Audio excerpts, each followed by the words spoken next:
one.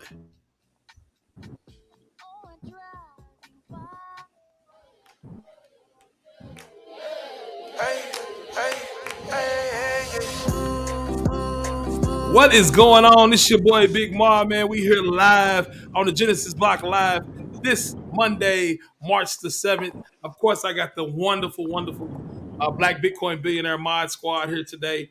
We got a bunch of good news stories out right now. We even have a Black Bitcoin Billionaire on the ground over in Poland. He's headed there right. He's either on the ground or he's headed there right now. Mr. Sinclair Skin, I'm trying to get him in if he has an opportunity, because this is what we're going to talk about today. A lot of times people like to act like racism don't exist. A lot of people try to act like that we're in a post-racist world and these things ain't happening all around the globe. But we've heard all the news stories coming out of Ukraine and Poland when it comes to the Africans that they have in Ukraine that are trying to get out of Ukraine and into Poland so they can flee from this war and this crisis of the conflict that is coming because of Russia's invasion. And we see the news stories and all of that. I mean, we also hear the amazing news stories about how Bitcoin and other cryptocurrencies, let's just be all the way real, are being used to donate money to the Ukrainian soldiers so they can use that money to buy weapons and arms to defend themselves. Both of those stories are huge, right? Like when they cut off the SWIFT system for like Russia and parts of the world over there, people are still able to get cryptocurrency to them to be able to defend themselves and buy weapons and those things. But I think bigger than that is the social aspect of why are they not allowing Africans out of the country? Everybody else has passed and can pass through, but for some reason the Africans have to stay in the Ukraine. So let's talk about that today. What do y'all think about what's going on in Ukraine? We've been talking about Russia, Ukraine for a while now. That is the news story. But what do y'all think about this developing story of what's going on there right now in the Ukraine? Everybody's quiet. It just goes to show, man. It just goes to show, we still perceived as the bottom of the totem pole. So we're always on the bottom. And black people have been mistreated this way forever, right about now. So we have to do all we can to help the Africans, to help all mistreated black people wherever they might be. Yeah, I mean, it's crazy. It's so hard to see all this worldwide sympathy for the Ukrainian families, the Ukrainian women and children, right? With our people have bleeding hearts for those folks. But what about the African women and children that were trying to flee as well? Like, I just think it's we know, we've always known this, but we know now this is another example. Racism has no boundaries and bigotry doesn't take breaks. When people are in crisis, they lean on, unfortunately, their own biases. And this is an opportunity for the world to say, no, we're not going to stand for that. I think for me, it was just hard to see the women and the children turned away at the border, right? The rule was women and the children get on the buses and they can go first. Yet you saw examples of African women with children saying, am I not a woman? Am I not is this not a child? Like, why? We are human. Why can't we pass the border too? Like, we bleed the same blood that you bleed. And so I hope it's a lesson for the world to just do better. In times of crisis, we need to lean into our humanity. And right now, we're not doing a good job of it. So, and that's why this conversation is important, because we need to shine a light when we make a mistake and fix it. It's not okay. And it's not just Africans. It was Africans, Asians, Afghani. There's so many. Apparently, the Ukraine is a huge student hotspot for foreign students to go and get a great education. So these are families that are contributing to the economy. So why wouldn't they be protected? Yeah, I know. Zay had asked me a question. I was doing an interview with him, and he was like, is taxation theft? And my answer to him was basically like, taxation without representation is theft. So if those Africans are paying taxes over there, that's right. Why aren't you allowed the same treatment? And so I think that that's a really big issue, because if you're paying taxes you should be given the same treatment as everybody else. Facts. Hey, somebody has their phone on. Yeah. Um, but no, that's exactly right though, CJ. And I think part of what we're seeing, it's blatant, right? Because it's the great thing about being black is that you can tell you black. Like everybody can tell you black. But it's also a rough thing as well, right? Because everybody can tell you black. And so when you get to the border and it's a woman and a child, and you can't go across because of how you look. Like, think about it. You might not even be Ukrainian, and as long as you keep your mouth shut and look like you Ukrainian, you can walk across the border. Like, you know what I'm saying? But you can't change your skin color in the moment and then be like, "Well, I'm Ukrainian," and then walk. You see what I'm saying? It's a whole lot different thing, and I think that's the part to me is what is very disheartening. And then also, I posted this on my wall. Have you all seen how the news is covering it? Like, what do y'all think about how the news is covering the Ukrainian conflict? You know what it makes me think about? It makes me go back to how they cover the heroin epidemic and the crack epidemic, right?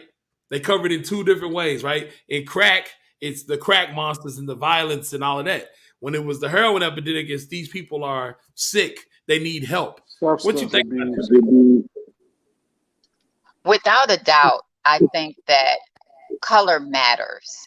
And any news account always tends to lead with blood and gore, murder and violence first. We had to come up with terms such as Black Girls Magic and Black Boy Joy just to have a hashtag that most would consider newsworthy. But back to your point about what's happening in cave in Ukraine, when you see Black people being discriminated, Africans being discriminated against, I always felt like from the very beginning, and this is something that I've happened to have known about having friends that play basketball in those regions, that there is this acute discrimination. There are some army troops in Ukraine that still believe in being a neo-Nazi. They have Nazi sex within their army ranks. And you can find these pictures online where they're promoting such ideologies. So to me, African Americans have no business sending money to support these missions. And then secondly, we should definitely use our voice to point it out to Ukraine, the disparity in the treatment of allowing Africans to go to safety.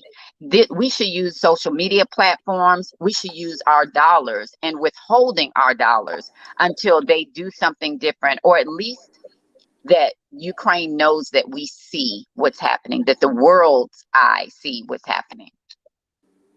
I was, to be honest, when you said they have Nazi sex, I thought you said sex, S-E-X. I'm not gonna lie to you, and I was like, S-E-C-T-S, yeah, S-E-C-T-S. I thought the same thing. yeah. I think I would prefer. To me, that's no different.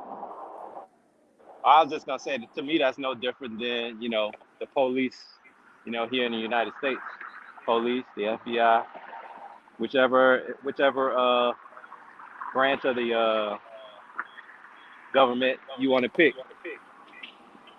It's Nazi sex there as well. Not S-E-X, Big Mom. I'm sure there's some of that going on too, but for the terms of this conversation, it's kind of crazy because it's like the people who are meant to protect, right? And these people at the border bringing the women and children across, they're meant to protect those people and provide safe harbor for the women and children. But they let you know that all women and children aren't the same in their eyes. Like, for some women and children, we rather you stay there and deal with whatever conflict is going on. We don't want you in our country. It's only for a select Crazy. group of men. It's only for a select group of women and children. You know what I'm saying? But to state that outright, this shows how inhumane those people are. So no, they're not gonna outright say that. but they're gonna carry that out in their actions. That's the same we see in all of these policies that are weaponized against our culture and our people. They the wording always says this is for all or this is for said group, but we all know there's exclusions to the rule. You know what I mean? There's a fine print that we don't get to see, or there's something in between the lines that we all know exists. And so when these things get pointed out without examples like Ukraine, uh, you know, folks tend to just say, "What are you talking about? Like the policy or X, Y, Z, all are created equal. We do this and we do that for everyone, but we know that's not the case." And this is just a prime example of that. Yeah, and I'll take it a little further, like to the Kumi was saying, in the sense where like black on black crime is considered like the top thing, but to me this is white on white crime. I don't really see the difference between somebody trying to take somebody's resources that are across your street and one country trying to take somebody else's resources that are across a border. I think it's no different. So for me, I kind of stay out of the Russia versus Ukraine and more tend to just look at, okay, who's the people over there that are being mistreated that look like us and how can I help them out? So hopefully Sinclair can really give us that inside look, because that to me is the more focus more than the white on white crime. That's just how I feel. Yeah, I think what's You know, oh, go ahead, yeah. I was just gonna say, when I think about this again, I think about how the Nazis got their idea for mistreating folks from how black people were being mistreated here in the United States. And it's just a continuation of Europeans, you know, learning from here how to mistreat people. It makes me think back to when we had Hurricane Katrina, and you had black folks trying to cross over into, different counties, and you had white folks pushing them back. It's the same thing. Yeah, I think it doesn't matter where we are in the world.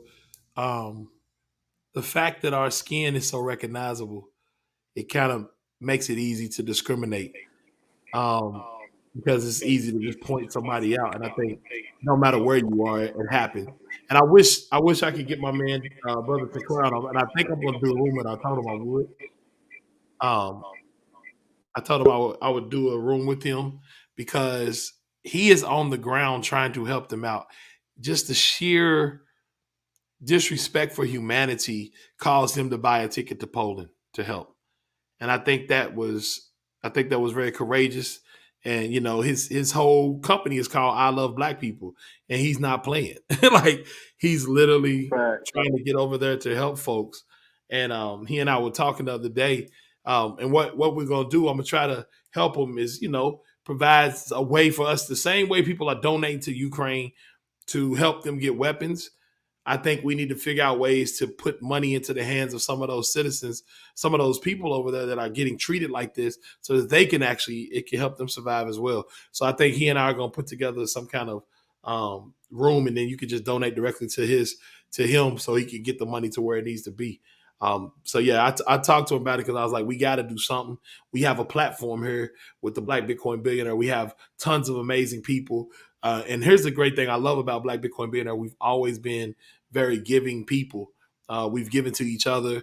We've done that in the past. And I think Sinclair, he'll definitely come through and tell you how the best way for you guys to be able to help what he is doing on the ground in Poland. Outside of that, it's always very difficult to speak about this. We just came out of Black Future Month, moving into Women's History Month. And it's like we are literally looking at black women around the world and how they're being mistreated and not treated like other women. And it's a very dark subject. But I also want to talk about how Bitcoin and cryptocurrencies have basically allowed this very small country of Ukraine to now have their own kind of coffers to buy weapons and those kind of things, and then also be able to move money outside of the country and hold their wealth. Those news developments are very big as well to me. I mean, how many times have we seen that happen in history where a country is getting funded by people who are on their side outside of the country, like to get weapons? That's crazy. You know what I'm saying? They're not putting out bonds, or they're not doing stuff internally in the country to get these donations. People just decided to send money there to get these people weapons. What do y'all think about that? I think that's the Lamar, beauty of Bitcoin. That is what Bitcoin is about. It is anti-fragile. It is censorship resistant. It's for friends and foes, and it allows folks to be able to finance activist efforts. I think that's beautiful, and that's what it should be. And Lamar, I just wanted to go back to a point that you made about the newscasters, because Yeah. this was heavy on my heart. Like, and there's a Trevor Noah did a really great. I think you shared it on Twitter, Lamar. He did a really great kind of roundup of how the newscasters around the world were talking about the Ukraine issue. They said, "Oh, Ukraine is not a third world country. We're talking about Europe. These things don't happen in Europe." But if you, I mean, if you look at the definition of third world country, it means high poverty, mortality rate issues, and very low income levels. That's Ukraine. Ukraine is the poorest country in Europe. And so there's this weird white supremacist association between third world and Africa, or third Mm. world in the Middle East. And I think that bears like noting, that a lot of the newscasters couldn't even put these two pieces together, that you could have a third world country in Europe. And the Ukraine is technically a third world country because of massive poverty as a result of corruption. That's the Mm. fact. But these are facts that don't bubble up to the top because we have a very narrow view of what the West and European countries look like and what the rest of the world looks like. And we have to kind of break those associations because they're just not true. And the data doesn't support it. Yeah. A lot of people on TV didn't expect a war like this to happen in, let's say, certain neighborhoods. This is not a developing third world nation. This is Europe. These are prosperous middle class people. These are not people trying to get away from areas in North Africa. They look like any European family that you would live next door to. What could be a difference here from other conflicts, that could seem very far away, in Africa or Middle East or whatever. I mean, these are Europeans that we're seeing being killed. This isn't a place, with all due respect, like Iraq or Afghanistan. This is a relatively civilized, relatively European, I have to choose those words carefully too, city where you wouldn't expect that or hope that it's going to happen. Wow. That was you choosing your words carefully? That was the careful version? So what were you going to say if you weren't choosing your words carefully? I just hope the next time this happens, it happens back in the Middle East where it belongs. Like, here's the thing, people. Here's the thing. Beyond the racism, right? Like, let's forget the racism. Oh, how I wish we could forget about the racism. You do realize that until very recently, fighting crazy wars was Europe's thing. That was Europe's entire thing. That's all of European history. They even had something called the 100 Years' War. You understand how long that is? That's like a decade. They got a Nobel Prize because they stopped fighting. Imagine that. Now people are going to be like, oh, to see this in Europe, to see this. Like, I'll tell you now, I don't know about you, but I was shocked to see how many reporters around the world, by the way, seem to think that it's more of a tragedy when white people have to flee their countries. Because I guess what? The darkies were built for it? I mean, you see how they run in the Olympics, Peter. Clearly, God has given them this talent for a reason. I totally agree. I mean, even if this wasn't a war, these people would probably be fleeing their homes for fun. It's just who they are. Back to you guys in the studio.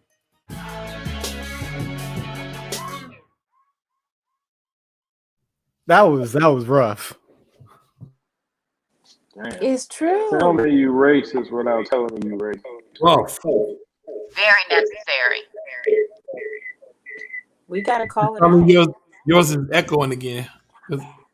No worries, no worries. Yeah, it's rough. That we gotta call it out. I'm glad Trevor Noah called it out. Because this stuff happens all the time. If he had not have put together a compilation, you would have thought it was a singular event. That's right. It If would he had try to get spent as a singular event too. Right. It's like, oh, that's just one guy that said it. No, these are people all over the world All over the world. presenting this like, oh my gosh, these are Europeans dying here. You need to have far more compassion for them. The one guy said they're a civilized nation. The last time I checked, the whole world is civilized by now. I mean, everybody got cell phones and cameras and come on now, internet. Like, what is going on here in the mentality of people that they feel like they can get on the news and say, oh my gosh, we're not used to this. We're used to it being an uncivilized. That's really what they're saying. We're used to this Yeah, being that's right. uncivilized countries. We're used to seeing people that we really don't. He said things that are so far, far away. Now they're a little bit closer. And that dude's probably in England somewhere. How close is England compared to Ukraine? He's probably closer to the Middle East and Africa than he is to Ukraine. But he's far, far away. You know what I'm saying? It's crazy. Bro, when he said this is not some country in North Africa or whatever, it's like, really? Like, bro, so the people there deserve to be shot, killed, ran over, and evacuating their country and their homes. Like this is where that belongs, is what he was saying. Like, That's right. wow, It's like normal for that to happen crazy. in those countries Right. Yeah, that are exactly. not Like that's well mind managed, blowing. that don't have resources. But these people over Well, here, yeah, these are your neighbors, people that you would live next door to. These are middle class. Like, when does that warrant people not like because they don't have money, or you perceive them to not have money, they should get ran out of their homes and like get evacuated? That just shows you that like they really don't care, or they're behind or have parts in all of the disruption and destabilization that happens in Africa, because it benefits the rest of the world when Africa is in shambles. Because Africa is the wholesaler of the whole world and the distributor of raw resources to the whole world. And they just come in and ramshack it and package up Africa's resources and distribute them to the rest of the world. But it's like they don't want Africa to be established and for Africa to be powerful, because it lessens their power and what they're able to do. And yeah, it's a travesty, but this like really just puts it all on display when you bring it all together in that highlight tape of racism like that. Yeah, I think so. Me being in corporate America for a few years, I can easily see that a round table where leaders would come together and they would say something like, and this is just me, just being in corporate America mindset, which is worse, the Holocaust, the slavery that happened in America, or King Leopold of Belgium. If you can look at all three of those, if you are of a certain color or you're a certain ethnic group, you might have a different choice than somebody else from a different ethnic group. Because why do we all know about Hitler, but we don't know about King Leopold of Belgium? At the end of the day, is it about how many people get killed, or is it about, from a strategic perspective, who do we want to educate, more and let people know about which is evil versus the other one? Matter of fact, maybe some of those didn't even happen. So basically, what you're trying to say here, CJ, is it about people getting killed, or is it the type of people that are being killed? That's really what it all boils down to. Yeah. It goes back to what's going on in the Ukraine, and a lot of people think this stuff is behind us. That's the part that trips me out the most. Someone told me racism doesn't exist. When you But have they media, think that murder and death should be happening in our countries and not theirs. right? That's, to me, that's the part that is like so eye-opening, because now guess what? We have people like Trevor Noah that is taking a microscope and putting it to it. Now think, if he didn't do that, all of these news broadcasts, and they probably still did, went off without a hitch. Nobody said nothing. They thought it was great news reporting. You get what I'm saying? That part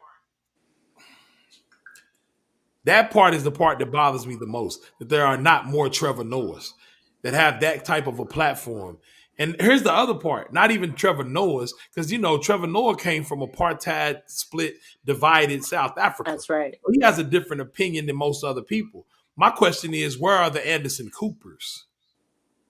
Right? Where are the who was another one? Brian Williams type cats. I know Brian Williams ain't really on no more. But where are these people? Where are those people who don't necessarily who haven't been in it and haven't felt it themselves? Where are those people able to look at it through the lens and say, this just isn't right? See, that's the part that we don't ever discuss because we think Trevor Noah is good enough. Yeah. The truth is that everyone should be able to look at this situation and notice it for what it is. There's certain dog whistles that these media outlets are putting out there into the world to continue to keep this ideology of white supremacy moving forward. Like, and I'm gonna bring this personal just real quick. I was just on the Breakfast Club, and there was something I said on the Breakfast Club that somebody couldn't wait to jump in the freaking comments and tell me that I got it from a guy who's only been in Bitcoin for a year. Bro. Do you understand what I'm saying? Like, it's the same ideologies. And argue me down. No, you got that from this guy. I'm like, I've been saying this forever. Like, literally been saying this forever. But no, you got this from this guy who you watched this podcast and got it from this guy. And it's like, number one, it doesn't matter because the analogy is the analogy. I'm not worried about that. The only problem I'm worrying about is the idea and the attribution of who it went to. Because I don't never see them jump in that man's comments and say, no, you got that from Lamar. This space that we're in, this very space that we're in is it's very discriminatory when you involve humans. I tell people all the time, Bitcoin is not prejudice. The blockchain does not redline, but people do. And Lamar, to your point, in this space, if you come up with a witty tagline or you come up with a forward-thinking idea, it seems that the masses who are young to middle-aged white men will move with directness and intention to debunk what you said or the origins of what you believe or the very idea that you have. And I think that that's absolutely ridiculous in this space that for once could remain colorless, could be non-biased. But it just seems that it just seems like that middle, there's a middle cesspool that just chooses to bring their toxicity to this space, morning, noon, and night. And it's disheartening sometimes. Right, because they're the same ones that tell me that racism don't exist. But they're the same ones carrying out, and they don't even realize carrying out racist behavior. And they're the same ones that question why we even need the Black Bitcoin billionaires, right? Like, why is the title the title? Why do we need a separate space? Why does there have to be something that's unique and centered and focused on the Black community? Why can't we all move in these other spaces? Well, we know why. We're not welcome. And the very reason that question is asked, as opposed to understood, to me underscores the reason why we even exist. But I don't know about you guys, but the elbow that really gets me in the gut is when someone says to me, there's no Black race or white race. There's only one race, the human race. That one right there, that's the gut punch for me.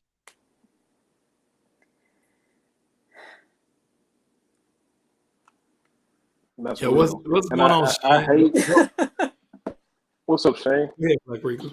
How's everybody doing? I don't get a chance to come around as often. I mean, I love seeing y'all. Good seeing you too, man. What's up, Black Rico? Go ahead, Doc. Yeah, I was just gonna say, yeah, it's so much racism in this space, and I said this the other week, because like if people were to get this confused, like how the media tries to spin it and say, you know, I mean, there's racists that use Bitcoin to fund this and fund that. Like, don't get confused. Don't confuse the participants with the protocol itself. You know what I'm saying? Like, don't conscrew the two, because like that's out there. And if we weren't unified, it'd just be that much easier for those people to ignore what we're doing in the space. So that's exactly why we come together and do what we're doing. Briegel, I was just talking to somebody about this, and I was trying to explain to him the biggest monetary unit, or I should say the biggest type of money that has ever been used for illegal transactions such as drug trafficking and human trafficking is the American dollar. It is the actual fiat dollar. You have never seen a movie where they trade Bitcoin for illegal services. It's always a thing full of cash. You know, I'm not saying it's not been used, but it's just like that's the one crazy thing. Coming in, I've been listening on the other side into the Clubhouse thing. The other side about this Ukrainian thing, just so people understand, is that this war has been going on since 2014. It's not just now starting. This thing been started since 2014. It's called the Russo-Ukraine War, and this has been going on. And it's not like he just invaded. This has been the thing that's been going on forever. And it's really, really odd, you know, like if people actually start researching this, the United Nations isn't coming in. The U.S., even though it's kind of odd that Nancy Pelosi's daughter and Biden's son are the VPs or the executives of the Ukraine Energy Company, and here we are going through all of this mess, and now you got a war that's basically GoFundMe, and people coming in as civilians. There was a lady breastfeeding her kid coming in with a gun. So that should be telling people, hey, if you got the whole United Nations and the U.S. and people aren't sending their military, there should be a flag somewhere to say, okay, what's really going on? And by the way, Russia didn't strike the nuclear plant, and that's already been proven. And there was no leak and nothing like that, but yet there's a cry wolf thing going on. So, and that with the cryptocurrency and all that other stuff about how we're funding this stuff. So, sorry, didn't mean to go off on a rant, but I'm really, really funny when it comes to war and veterans and politics. Oh no, good input, man. Good input. I see Corey came back. Coach Ken, what's going on? Welcome to the stage, sir. Yo, hey, this is new. Real quick, can I just add? I'm about to exit the car, but I just wanted to add too. Like that's why it's also very important, man, for us as a people, as a culture. I'll say Black, to be in the narrative. You know what I'm saying? To these tools such as Bitcoin, to make sure that we own those, so that we have a say in protocols, so that it doesn't happen to get one-sided, so that there is only one voice that doesn't represent us in these matters. You know what I'm saying? And so, again, shout out to Black Bitcoin billionaires for making that narrative true, for giving us the education and also the information that we need to stay in those conversations, so that you say, hey, we know about this too. You can't forget about us. You can't leave us out of this. So, again, shout out to the group. Thank you, Corey. Hey, Coach Ken. Hey, what's happening, y'all? It looks like you about to snitch on some organization. You look like that Tony the Tiger ad. Yeah, like Tony the Tiger ad. No, but what's up, Coach Ken? What's up, man? What say you, sir? Hey, I think this is all very interesting. I think that, you know, when it comes to like the whole narrative of sovereignty, it's like we're seeing it play out in real time, how important that really is for everybody. You know, I think we're entering a period where if you're not as sovereign as possible, then you'll be able to be easily influenced and manipulated.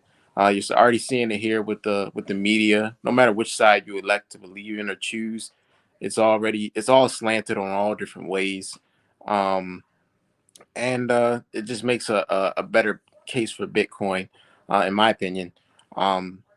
I want to talk about too what Corey mentioned in terms of the protocols. It's really important that we do have a narrative in it culturally, just so that we understand that in the future, if we don't have our narrative and our essence in this movement, then it's going to be even harder and harder for us to penetrate going forward.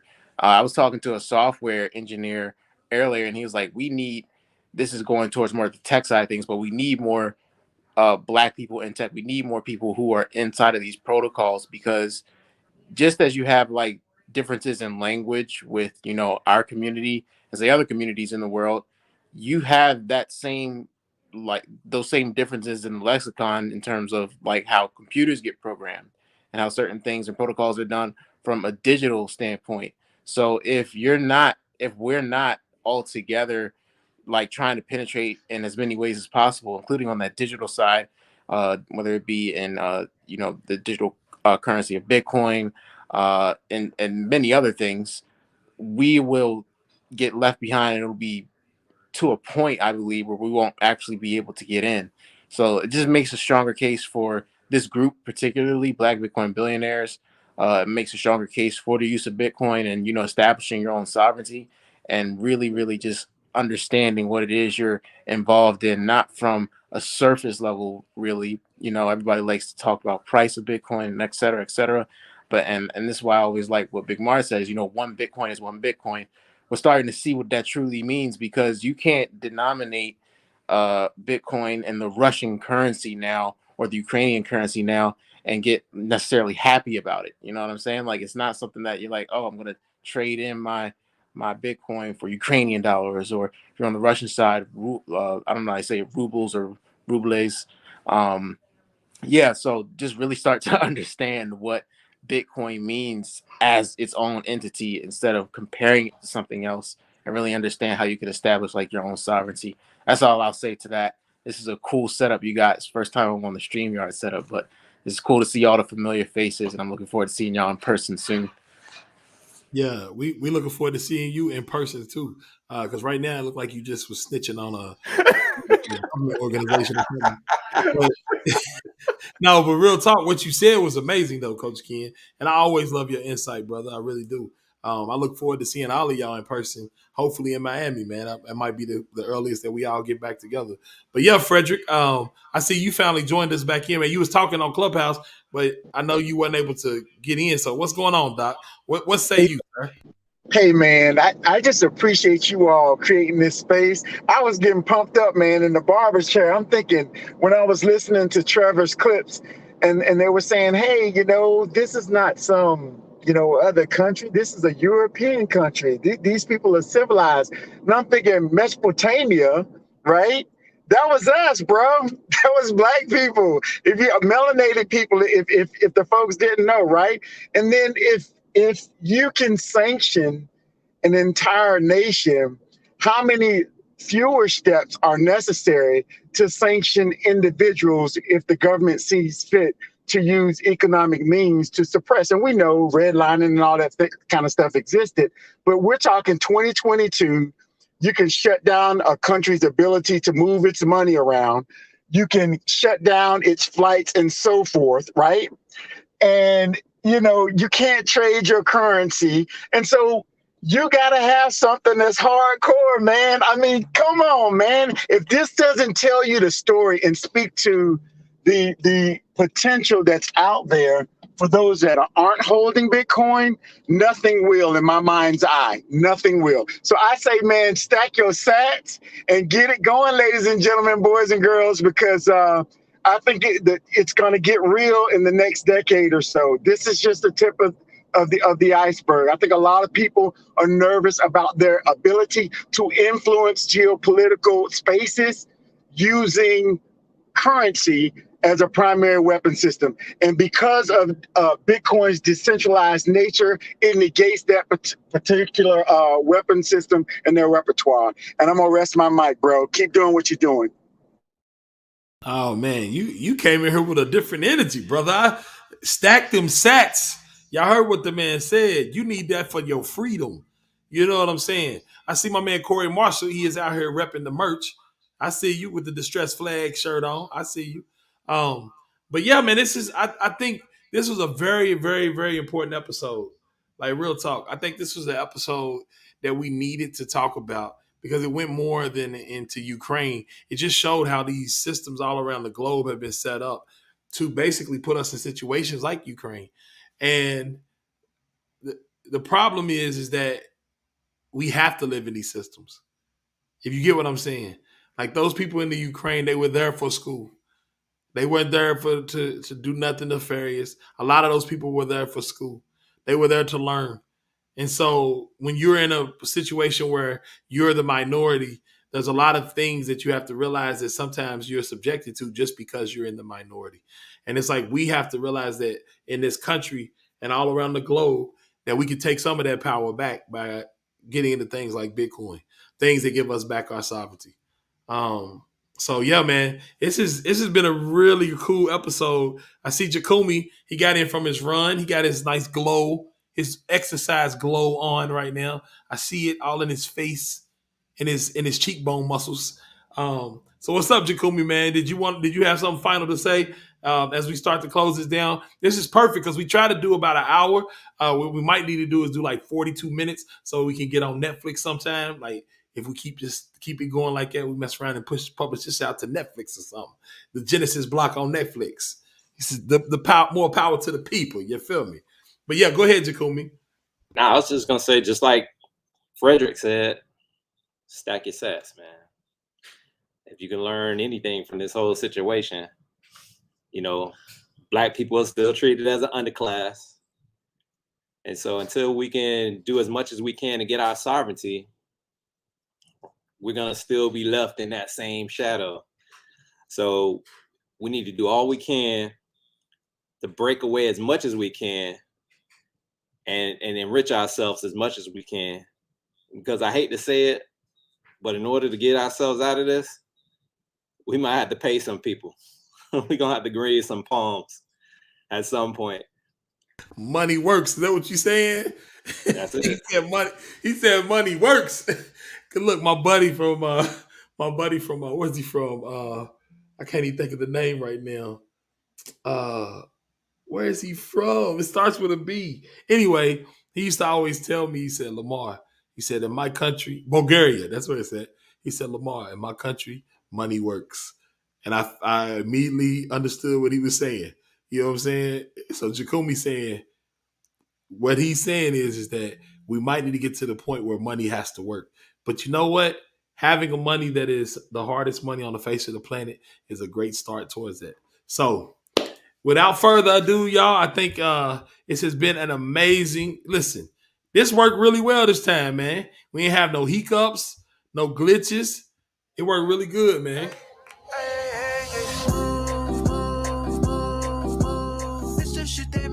So, thank y'all for joining us on the Genesis block this Monday, March the 7th. Our wonderful, wonderful, amazing moderator panel. Make sure you come through the Black Bitcoin Billionaire Club on Clubhouse.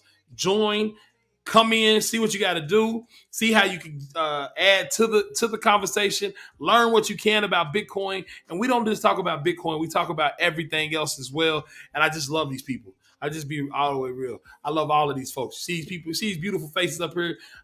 Miss Charlene got a shout out. She said she was very pretty, and I must concur. Miss Charlene, you're very pretty. Don't blush on us. Don't look, because I know I'm pretty. You. So don't tell me nothing.